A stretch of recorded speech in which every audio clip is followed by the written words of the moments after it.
Hi everyone, welcome to my mini vlog. We are going to Banaras for wedding shopping. यो 3 दिनको trip हो। यहाँ म लुगाहरू प्याकिङ गर्दै छु।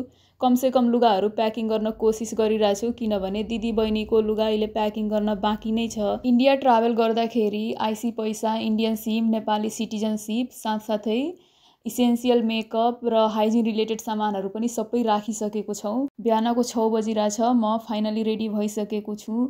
अब हामी ई-रिक्सा लिएर बोर्डरसम्म जान्छौँ। इन्डियामा बस्ने कजन ब्रदरले हाम्रो लागि एक दिन अगाडि नै गाडी रिजर्भ गरिसकेको थियो। गाडी घरसम्म नै आउन सक्थ्यो तर बोर्डर चाहिँ 8 बजे खुल्छ अनि हामीलाई बिहानै हिँड्नु थियो, त्यही भएर ई-रिक्सा लिएर बोर्डरसम्म पुग्यौँ। त्यसपछि रिजर्भ गरेको गाडीमा बस्यौँ। ड्राइभर दाइसित पनि कुराकानी भयो। लगेज सबै राम्ररी राखेर बनारसको लागि निस्क्यौँ।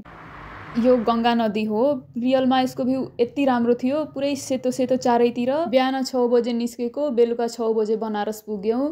केही मिस्टेक भएको थियो लोकेसन ट्र्याक गर्नमा। फाइनली बनारस पुग्यौँ। अहिलेलाई यति नै, बाई।